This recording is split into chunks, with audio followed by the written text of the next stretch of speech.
Sekarang gini, sekarang katakan lagi seorang saintis. Nama you life carrier. Lu bikin eksperimen di bumi. Supaya ciptaan you itu menjalani kehidupan. Dan definisi dari kehidupan itu kita sudah diskusi adalah suatu movement. Jadi dia mulai dari tumbuh-tumbuhan. Kan Grace pada tanya, tumbuh-tumbuhan ada mainnya nggak? Ada mainnya. Main tumbuh-tumbuhan ada. Ketika dia begini, dia reaksi gimana? Nah, itu dia eksperimen dari situ. Seorang saintis nih namanya Latker. Lalu dia ke binatang. Lalu dia ke manusia. Supaya manusia ini ada movement, pergerakan dalam kehidupan dikasih apa? Supaya dia move. Jadi dia Stres. dikasih stresor. Makanya itu fitrah. Supaya dia bergerak. Supaya dia berpikir. Supaya dia pikirannya pikiran rendah atau pikiran tinggi. Nah, untuk itu tidak fair kalau life carrier menciptakan kita, dia tidak kasih sistem dalam tubuh kita supaya kita bisa bergerak dan kita bisa maju, paham, sehingga kita bisa sama seperti dia, sempurna seperti Bapak. Kan begitu saintisnya, cara berpikir life carrier. Oke, sekarang kita bicara stresor. Stresor itu, kita dapatkan stresor, itu masuk kemana tuh? Ke otak kita kan? Karena kita punya indera, punya sense, kita memperhatikan, mulai sense kita analyze, right? Nah, stresor itu, dia masuknya ke dua tempat. Saya bicara dulu yang sebelah kanan, ya. Masuknya ke hipotalamus kita. Atau tuh. Dari hipotalamus kita, dia berpergi ke pituitary gland. Pituitary gland, dia kirim tuh, cep ke pituitary gland. Dari pituitary gland, dia mengeluarkan hormon yang namanya ACTH. ACTH itu singkatan apa, Grace? Adrenokortikotiroid. Ya. Adenokortikotropik hormon. Pelan-pelan, Grace. Pelan-pelan. Adreno itu kata-kata adrenalin dari situ tuh. Dari adrenalin, ya. Tapi bukan adrenalin, dia adreno baru namanya. Lalu apa tadi adreno apa namanya, Grace? Adrenokortikotropik. Kortikotropik itu apa? Itu yang nanti menghasilkan kortisol. Belum ada kortisolnya. Terus namanya apa lagi, Grace? ACTH? Adenokortikotropik hormon. Hormon. Berarti itu hormon. Jadi dia begitu dapat stres, ada jalur sebelah kanan namanya hormon. Dia masuk ke situ dan dia masuk ya dari itu ACTH-nya masuk ke mana? Dia masuk ke gland kelenjar yang namanya kelenjar adrenalin. Bukan adrenalin loh, kelenjar adrenalin. Dan untuk mengatasi itu, tergantung dari stresnya, saya bicara yang hormon dulu, ya, jalur kanan, keluarlah namanya kortisol. Jadi seorang kedokteran, betul nggak, Grace? Ya. Jadi kalau ada infeksi, kortisol, jadi kortisol tidak selalu jelek.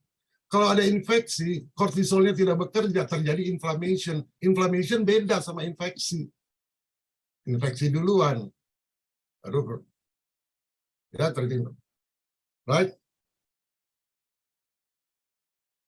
Kalau itu tidak keluar, berarti imun sistem kita jadi lemah, betul? Ya. Nah, itu saya bicara yang di mana nih? Yang di sebelah kanan.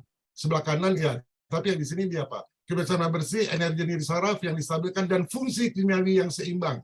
Yang 110, betul? Ada kata-kata itu, Bu Rini? Jadi saya lagi bicara kimia, atau lagi bicara saraf? Kimia. Kimia. Hormon kan? Ya. Hormon itu melalui apa? Melalui darah kan? Jadi kalau sekarang darah itu asam, dia bekerjanya sempurna enggak? Makanya saya bilang harus distabilkan pH-nya 7,3. Minum baking soda. Itu maksudnya itu, supaya hormonnya optimal. Sampai situ jelas ya. Jadi jalur kanan ya ini hipotalamus, pituitary gland, ACTH, anggapnya ACTH itu kabel itu. Hormon itu semua itu komunikasi. Dia ke kelenjar adrenalin, dia menghasilkan kortisol. Kalau kortisolnya kebanyakan bahaya nggak? Bahaya. Bahaya, kita jadi super agresif, jadi marah, emosional. Jadi kalau saudara suka marah-marah, saudara suka jealous, itu artinya apa? Kortisolnya apa? Tinggi atau rendah? Tinggi.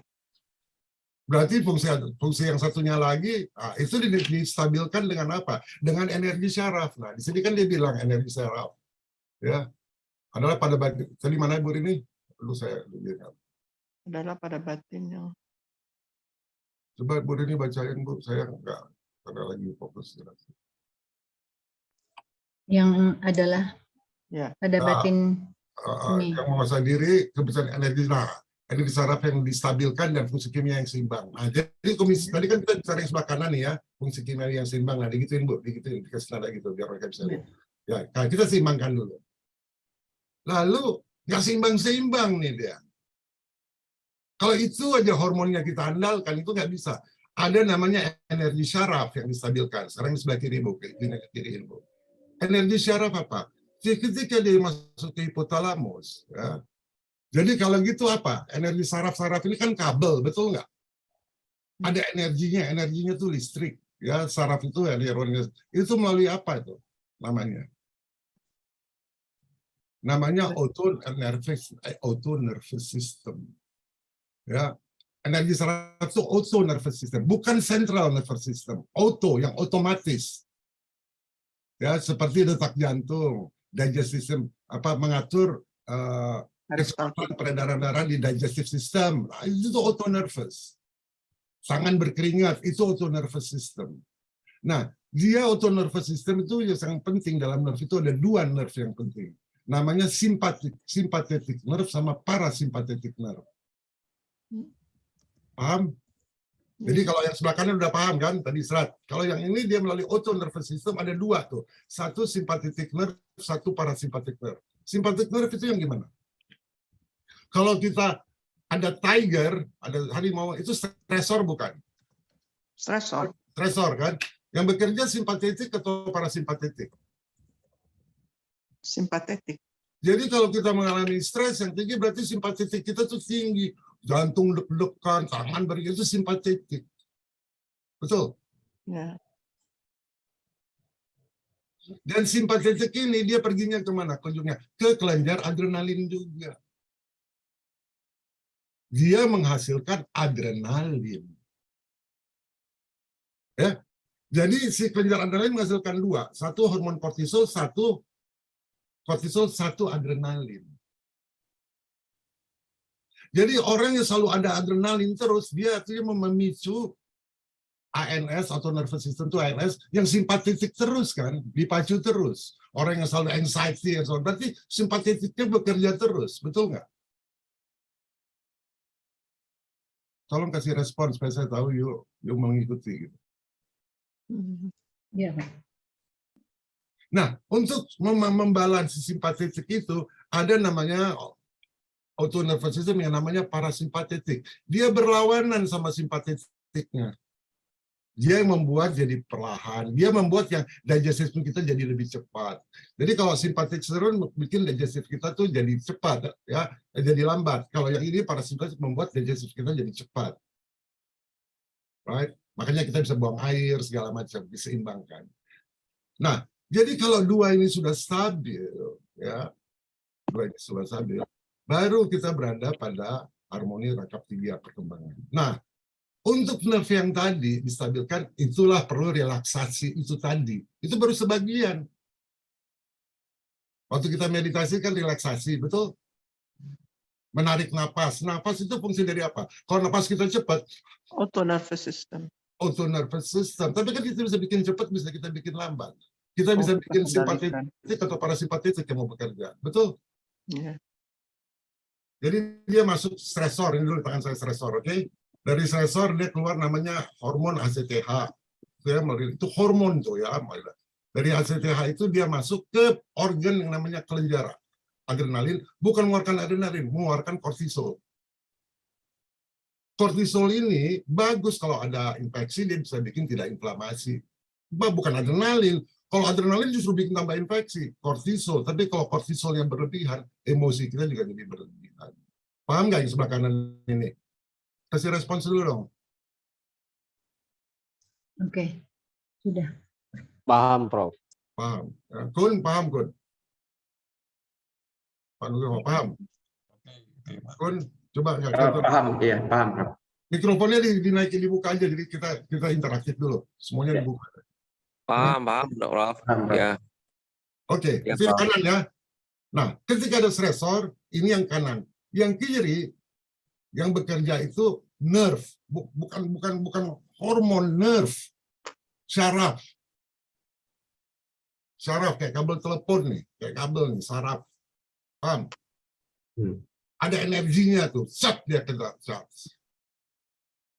Nah, dia melalui nerve-nya itu ada dua. Satu simpatetik, satu parasimpatetik. Parasimpatetik sama simpatetik itu berlawanan sifatnya, nggak ada yang jahat, nggak baik. Tapi kalau simpatetik kita berlebihan, adrenalin kita terpacu terus, betul nggak? Nah, kita sekarang bicara yang simpatetik dulu. Dia dari situ, dia ke kelenjar adrenalin, dia mengeluarkan adrenalin yang seimbang, dia menyeimbangkan si kortisol tadi supaya nggak berlebih. Makanya orang kalau stres itu, cara lainnya apa? Mereka olahraga. Olahraga itu apa? Adrenalin dipacu kan? Betul? Supaya kortisolnya nggak naik. Betul? Oke. Tapi kalau sekarang kortisolnya tinggi, katakanlah sekarang saya mau pakai cara auto nervous system aja.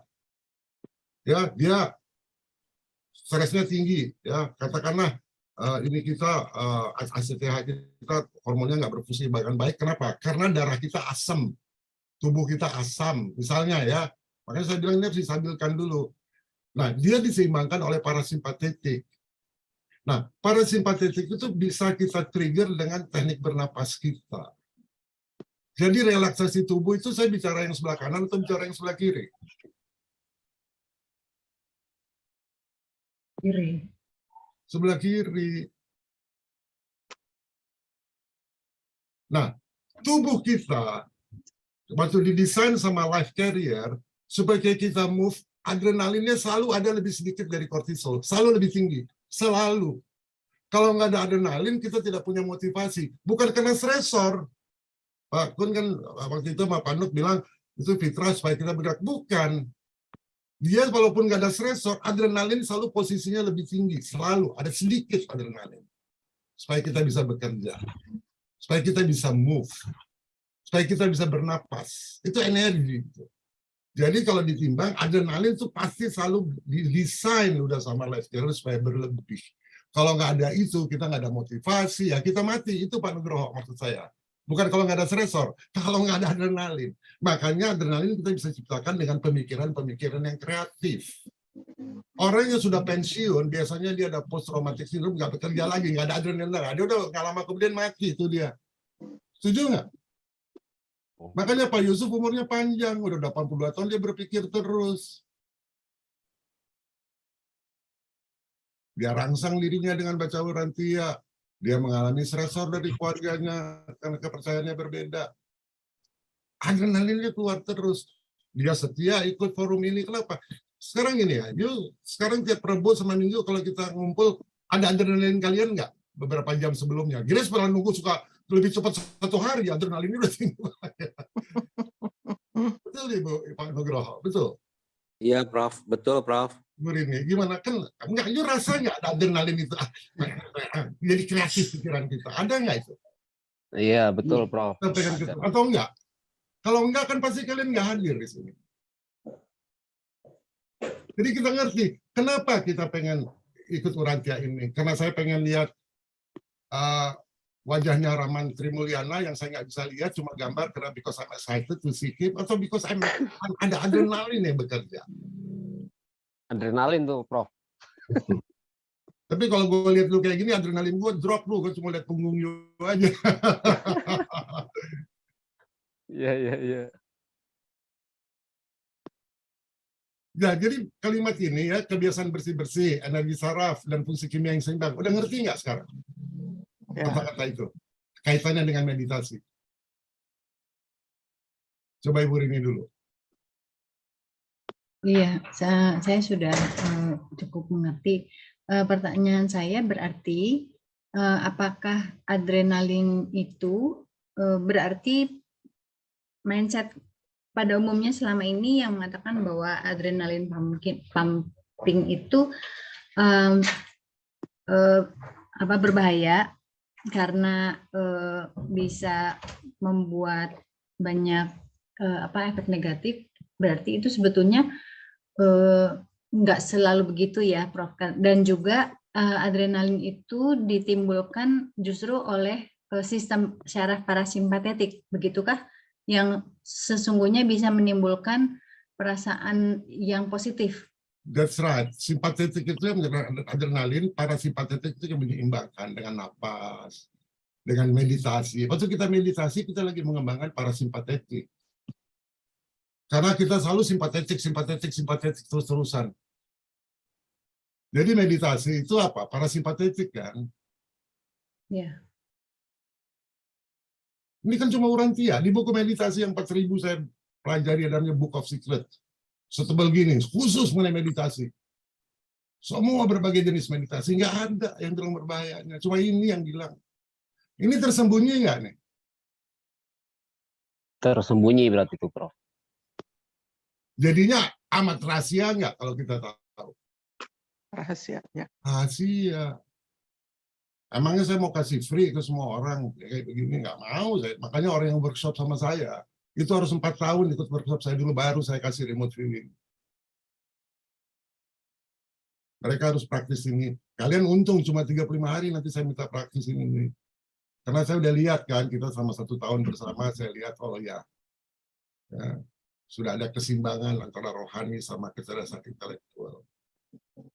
Ini penting banget untuk meditasi. Menurut Pak Nugroho, ini kuncinya nggak jawaban meditasi, Pak? Paragraf ini. Ini lingkaran psikis. Ya, maaf saya nggak bisa banyak komen. Oh ya, oke. Siapa Pak? Ini nggak ada ya Pak Yusuf ya? Buat saya ini betul-betul pengetahuan baru ya, bagaimana proses di dalam otak kanan, otak kiri tadi ya. Jadi, tapi anyway, saya bisa mengikuti, bisa memahami gitu. Jadi memang seperti yang digambarkan oleh Pak Richard tadi, bahwa sebenarnya untuk meditasi ini adalah suatu hal yang tidak gampang gitu ya, tapi kita harus memahami dulu prosesnya yang seperti itu. Saya kira itu kalau saya sih, karena ini pengetahuan baru buat saya.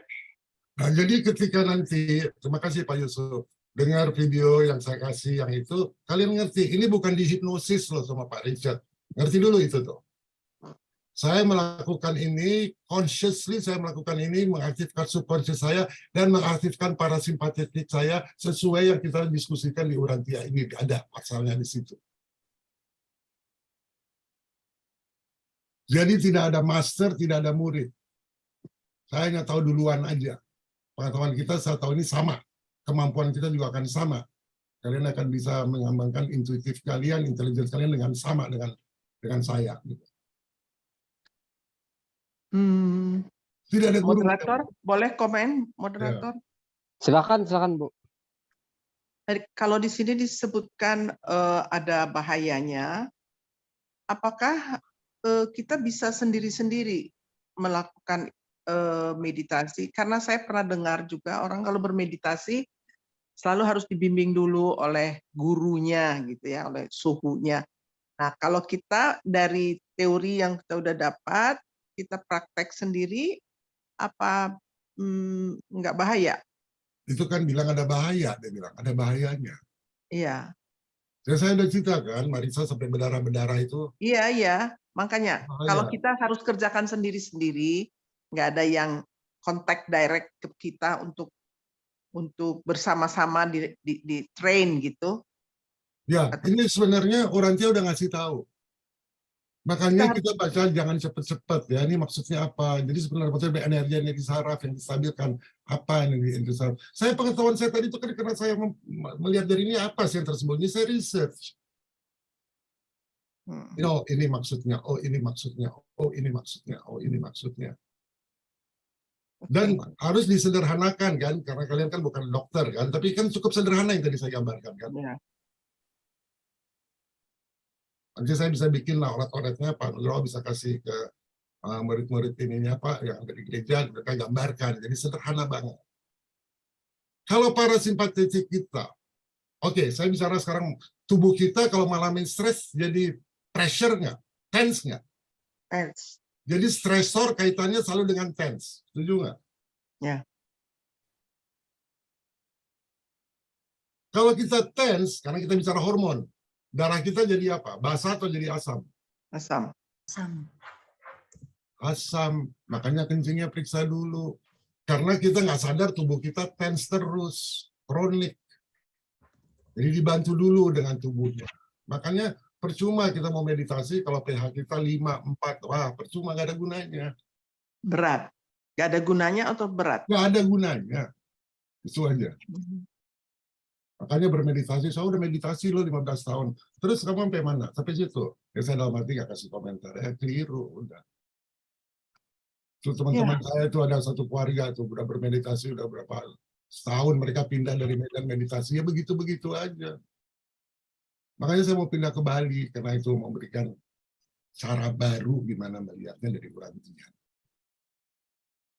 Jadi kalau sekarang katakanlah ya saya bikin workshop, saya suruh periksa semua tuh kencingnya berapa, pH-nya, oke, ukur kencing semua tuh. Nah kalian yang kencingnya lihat di bawah 7, kalian di sebelah kiri, yang kalian di setengah sebelah kanan, yang kiri kalian nanti minggu depan datang lagi.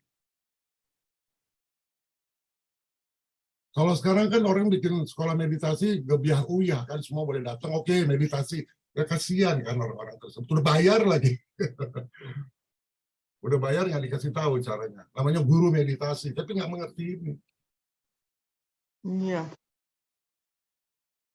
Wah ini orang jago deh meditasinya, dia bisa gini-gini. Coba cek pH darahnya. Pernah datang ya, teman saya Gani itu pernah bawa biksu. Ya, biksu dari Thailand. Tapi dia, istilahnya apa tuh ya? Bante istilahnya. Dia bante di Menteng.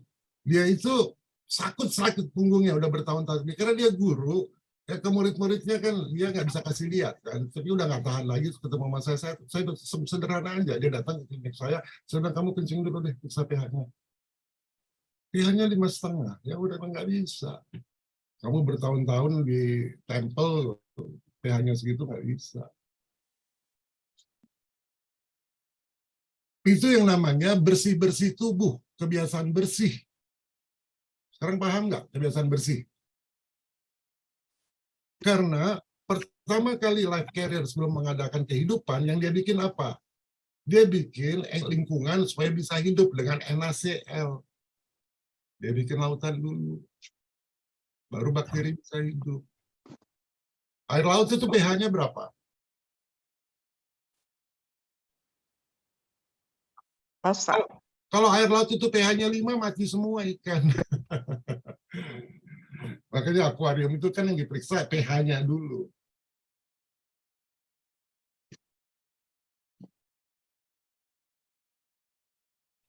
Nah, ada pertanyaan nggak? Kita gali dulu di sini sebelum kita. Karena nanti ya kalau saya kirim videonya apa, kalian pikir hanya rutin nih, nggak ngerti paham ini percuma. Jadi Pak Richard ya, berarti kita bersihkan dulu apa namanya tubuh kita, So, pikiran kita, mental kita, baru di ujungnya itu bisa kita bermeditasi gitu. betul. Makanya saya bilang dalam 35 hari kalau dilakukan ini, itu akan terjadi leapfrog, lompatan kodok, Pak. Kuantum banget. Ya, sebagai dari toilet. Oke, ya betul kan, saya bilang ke toilet pasti. Iya. Apa nih, berapa pH-nya? Dicek nggak kencingnya? Langsung cek urin. Saya Ya. 2010 itu 1 tahun saya minum air kencing saya setiap hari. Gitu. Betul.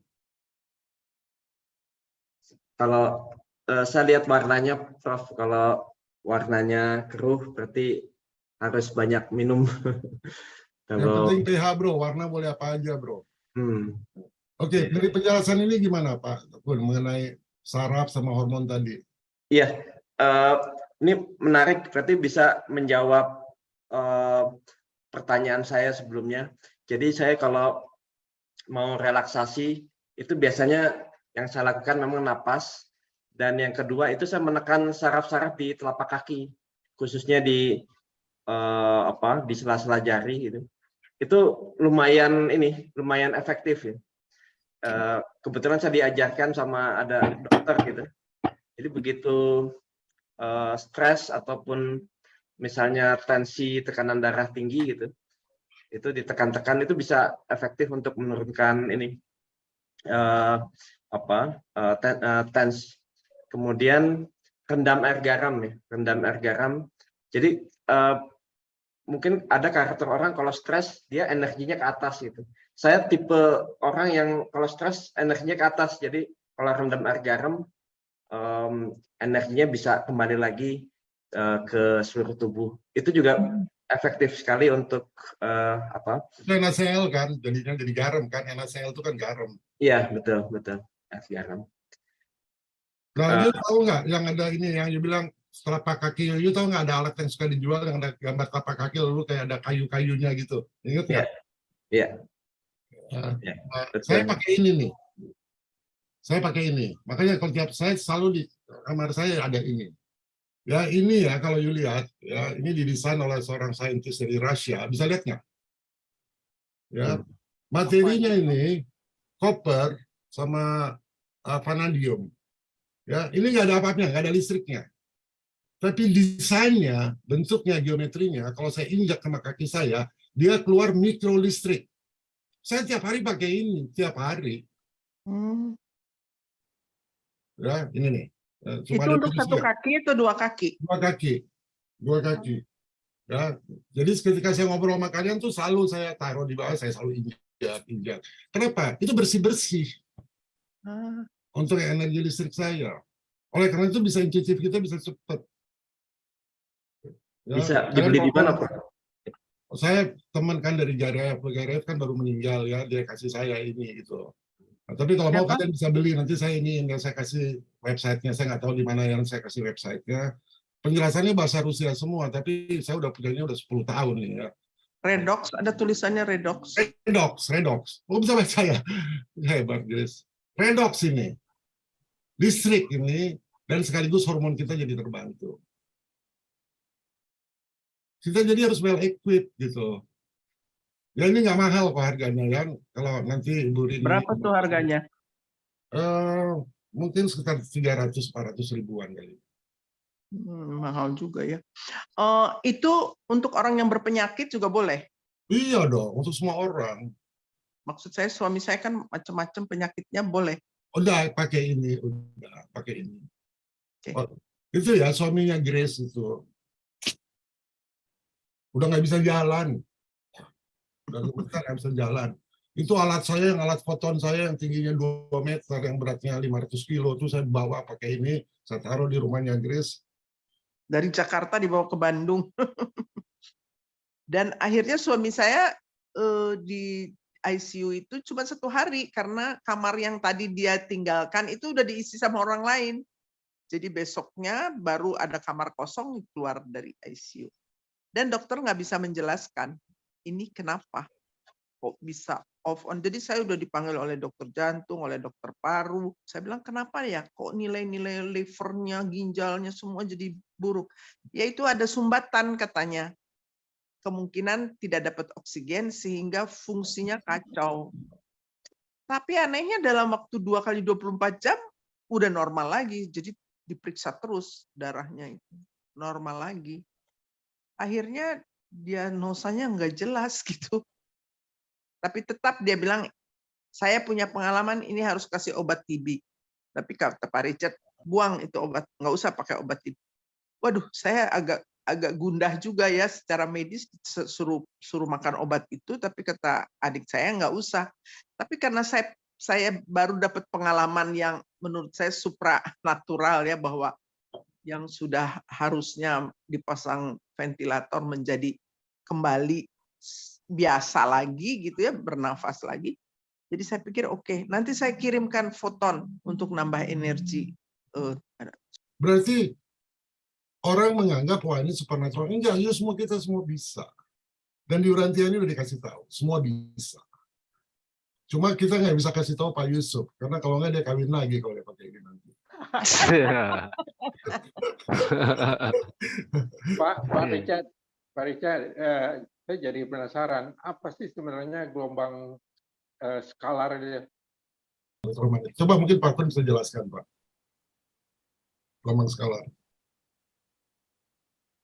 Iya, jadi ya memang tadi sama seperti yang Prof sampaikan, yaitu gelombang skalar itu adalah gelombang transversal ya.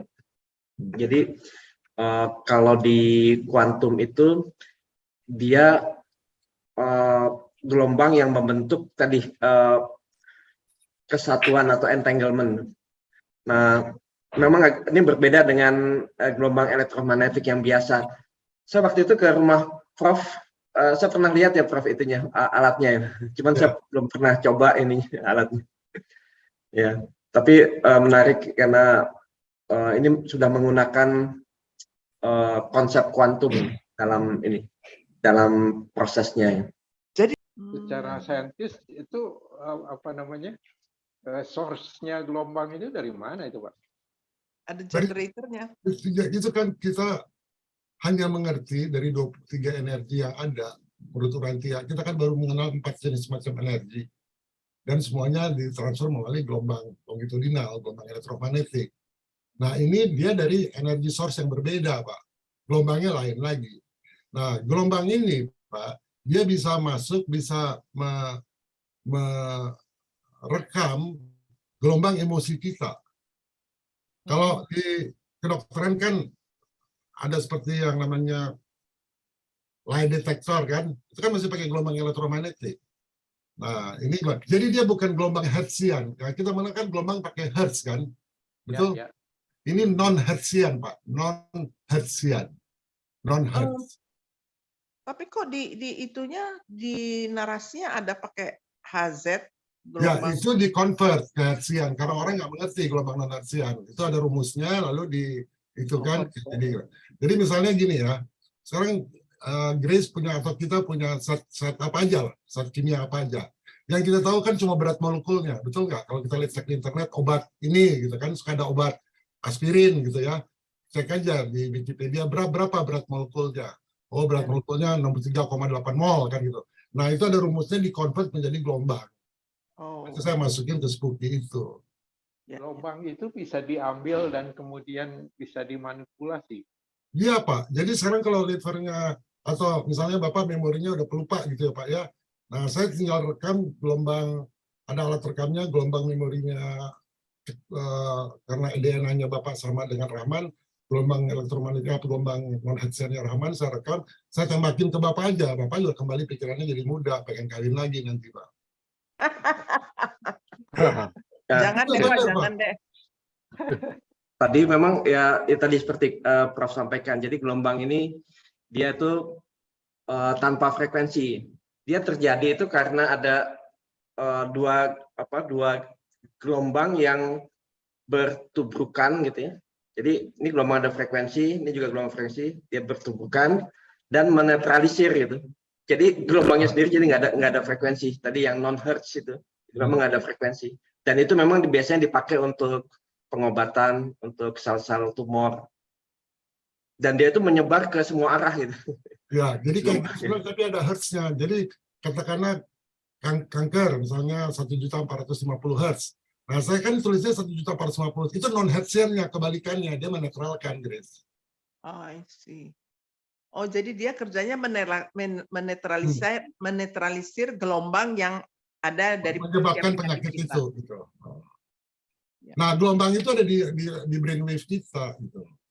Makanya kita harus pakai isokron, itu yang membuat. Jadi meditasi grup kita apa nanti bukan meditasi yang pada umumnya kita semua lakukan. Ini metode meditasi yang satu jaser. Nanti bicara sama satu jasernya juga enak, Pak.